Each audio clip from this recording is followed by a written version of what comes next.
Berita Sumsel 24 jam hari ini, gelaran Honda Sport Motor Show yang berlangsung selama sepekan mulai 13 hingga 19 September 2021 di Auditorium Palembang Icon Mall menjadi magnet bagi konsumen yang berkunjung, terutama pecinta motorsport di Sumatera Selatan. Dalam pameran Honda Sport Motor Show ini memamerkan 4 lini motorsport Honda yang super keren, yaitu Honda CBR 150R, Honda CB 150R Street Fire Special Edition, Honda CRF 150L, dan lini terbaru Honda CBR 250RR. Melibatkan dealer-dealer Honda yang ada di Sumsel seperti Honda Gratia Plenamas Motor, Bintang Motor, dan Mendeler Astra Motor Sumsel, gelaran Honda Sport Motor Show yang berlangsung selama sepekan mulai 13 hingga 19 September 2021 di Atrium Palembang Icon Mall berlangsung sukses. Selama 1 minggu pelaksanaan pameran, cukup banyak pengunjung mall yang datang baik untuk memesan unit motor Honda maupun untuk mencari informasi seputar motorsport Honda. Menurut Santa, marketing GPM Honda yang saat itu bertugas di pameran Honda Sport Motor Show, dalam pameran Honda Sport Motor Show ini dipamerkan 4 lini motor sport Honda yang super keren, mulai dari Honda CBR 150R, Honda CB 150R Street Fire Special Edition, Honda CRF 150L, dan lini terbaru Honda CBR 250RR. Honda CBR 250RR 2021 merupakan salah satu motorsport 250cc dengan update terbaru dari sisi teknologi dan lebih bertenaga sehingga semakin berkesan saat dikendarai. Hadir dengan fitur yang semakin lengkap dengan Honda CBR 250RR sudah menggunakan lampu full LED, kemudian suspensi depan upside down dan ride by wire, juga telah disematkan fitur riding mode dengan pilihan Comfort, Sport, dan Sport Plus. Lalu panel meter full digital negatif display hingga rem ABS untuk varian ABS. Selain Honda CBR 250RR, lini yang banyak dilirik pengunjung adalah Honda CRF 150L, bahkan sudah ada yang memesan. Honda CRF 150L adalah seri off-road yang punya berbagai keunggulan dibanding pesaingnya. Honda CRF 150L sudah dilengkapi teknologi sistem bahan bakar PGM-FI yang membuat konsumsi bahan bakar menjadi lebih terkontrol, menghadirkan performa mesin 150cc dan spesifikasi yang luar biasa dihadirkan untuk motor berkelas keluaran Honda ini. Dengan desain yang mampu menempuh segala medan, membuat motor ini banyak dicari konsumen. Selama pameran berlangsung, pihaknya juga menyiapkan promo menarik bagi konsumen yang membeli motor sport Honda. Untuk harga yang dari 4 motor premium Honda ini, masing-masing Honda CB 150R Street Fire Special Edition dibanderol Rp30.540.000 OTR Sumsel, Honda CRF 150L di harga Rp35.530.000, dan Honda CBR 150R dibanderol Rp36.730.000. Sedangkan Honda CBR 250RR ditawarkan dengan harga Rp76.480.000. Melalui pameran ini, Astra Motor Sumsel ingin menyapa konsumen dengan lebih dekat dan membuat konsumen dapat melihat unit motor secara langsung. Dengan melihat unitnya secara langsung, maka konsumen dapat semakin yakin untuk memilih motorsport Honda sebagai teman berkendara. Antusias konsumen yang datang ke sini sih kebanyakan untuk tipenya 250cc. 250cc. Karena variannya tipe varian yang terbaru dari tipe CBR 250cc-nya. Reporter dan juru kamera Betanika Susmanda, palpres.com. Pemirsa, Kejurnas Motor Prix 2021 Piala Presiden yang dilaksanakan di sirkuit internasional Skyland Musi Banyuasin berhasil digelar. Event ini menjadi barometer nasional yang sukses digelar di tengah pandemi COVID-19. Sirkuit internasional Skyland Skayu berhasil menyukseskan event balap motor Kejurnas Motoprix Region A Putaran 3 Sumsel Piala Presiden 2021 yang digelar 18 sampai 19 September 2021. Event besutan pemerintah Kabupaten Musi Banyuasin ini akan menjadi event percontohan di Indonesia yang berhasil digelar selama pandemi COVID-19. Wakil Bupati Musi Banyuasin, Beni Harnedi mengatakan event ini akan menjadi barometer event nasional yang sukses digelar di tengah pandemi COVID-19. Dalam menyukseskan event ini bukan perkara mudah terlebih saat pandemi COVID-19. Oleh sebab itulah event ini digelar tanpa penonton dan hanya bisa disaksikan secara live streaming di YouTube.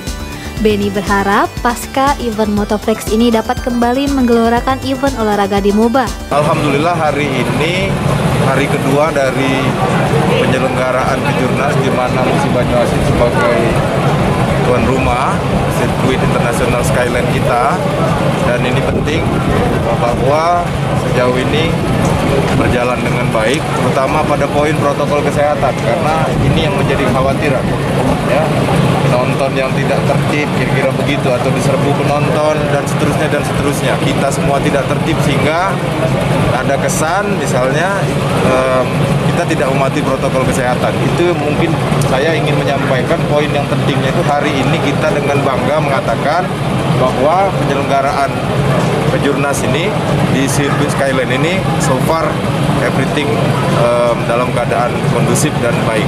Sementara itu, salah seorang pembalap Ega Sipon mengaku Kabupaten Musi Banyuasin tidak hanya punya fasilitas dan sarana prasarana olahraga yang baik, namun juga kesiapan event sehingga bisa berjalan dengan sukses. Sirkuit sih lumayan ada perubahan ya dari tahun yang lalu, tapi lumayan lah daripada sirkuit yang lain. Moga masih sirkuitnya masih yang terbaik. Semoga kedepannya ada pengaspalan ulang atau batu-batunya bisa dihilang. Tadi waktu maju kendaraan gimana itu? Bersaing-saingan tadi itu? Sangat ketat, karena saya start dari posisi belakang ya. Kemarin saya R1, saya ke 1, jadi saya agak mundur ke belakang. Ada peraturannya, tapi saya tetap percaya diri. Reporter dan juru kamera Firdaus, palpres.com.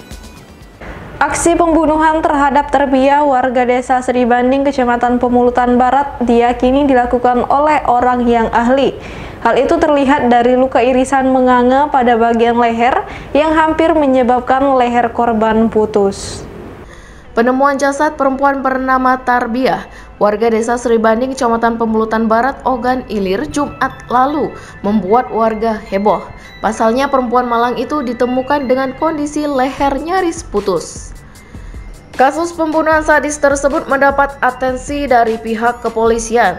Bahkan tim Jatanras Polda Sumsel bergabung dengan tim Satreskrim Polres OI dan Polsek Pemulutan guna melakukan pendalaman perkara dan olah TKP untuk melakukan tindakan selanjutnya. Demikian ditegaskan Kapolres Ogan Ilir AKBP Yusantio Sandi SIK kepada palpres.com. Menurut AKBP Yusantio Sandi, berdasarkan hasil analisa di lapangan, diyakini korban dihabisi oleh orang yang ahli. Hal itu dapat dilihat dari luka irisan di leher korban yang bahkan hampir membuat lehernya putus. Terkait siapa pelaku dan motif dari pembunuhan itu, AKBP Yusantio menuturkan saat ini pihaknya masih melakukan pendalaman dan penyelidikan. Ditambahkan AKBP Yusantio, di lokasi penemuan jasad korban berhasil diamankan sejumlah barang bukti, yakni baju kaos lengan pendek warna kuning bertuliskan Jakarta, baju kaos lengan panjang warna hitam, celana pendek warna biru dongker, kantong plastik warna hitam berisi jarum suntik bekas, dan satu buah gunting warna merah muda, satu pasang sendal jepit warna orange, satu kertas diduga bekas sarung senjata tajam, serta bercak darah di jalan lokasi TKP. Reporter dan juru kamera Wijan, palpres.com. Berita terakhir Sumsel 24 jam hari ini. Ratusan warga Kecamatan Tanjung Agung dan Lawang Kidul mendatangi Mapolsek Lawang Kidul Kamis malam kemarin. Kedatangan mereka meminta 3 orang pekerja tambang rakyat ilegal yang diamankan di Polsek Lawang Kidul untuk dibebaskan. Ratusan warga dari 2 kecamatan Tanjung Agung dan Lawang Kidul mendatangi Mapolsek Lawang Kidul Kamis malam kemarin. Kedatangan warga ini meminta ketiga penambang yang diamankan anggota Polsek Lawang Kidul untuk dibebaskan.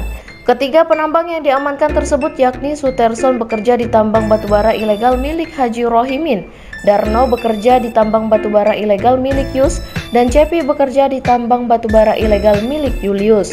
Ratusan warga baru mau membubarkan diri setelah PJ Bupati Muara Enim Nasrun Umar bersama Kapolres AKBP Dani Sianipar dan Dandim 0404 Letkol Infantri Erwin Iswari berdialog dengan warga. Informasi yang dihimpun palpres.com, anggota Polsek Lawang Kidul menahan 3 orang pekerja penambang ilegal di seberang Sungai Ombak Iak, Desa Keban Anggung, Kecamatan Lawang Kidul. Ketua Asosiasi Tambang Rakyat Daerah Sumsel, Herman Effendi mengatakan, aksi yang digelar sebagai bentuk solidaritas antar sesama penambang. Selain itu, pihaknya juga meminta percepatan kepastian hukum tambang rakyat tersebut. Sebab dengan belum adanya kepastian hukum tersebut membuat rakyat ketakutan dan ragu-ragu melakukan penambangan. Sementara itu, Kapolres Muara Enim AKBP Dani Sianipar membenarkan pihaknya telah mengamankan 3 pekerja tambang rakyat ilegal bersama peralatannya, seperti belencong dan cangkul yang digunakan sebagai alat penggali, karung dan kali untuk wadah dan pengikat karung, sepeda motor, jerigen yang berisikan solar, senter, dan batu bara. Reporter dan juru kamera Ahmad Fuadi, palpres.com. Demikianlah berita Sumsel 24 jam hari ini. Untuk pemirsa Sumsel 24 jam, jangan lupa tetap menerapkan protokol kesehatan seperti menjaga jarak, mencuci tangan, dan menggunakan masker. Saya Sri Devi, sampai jumpa.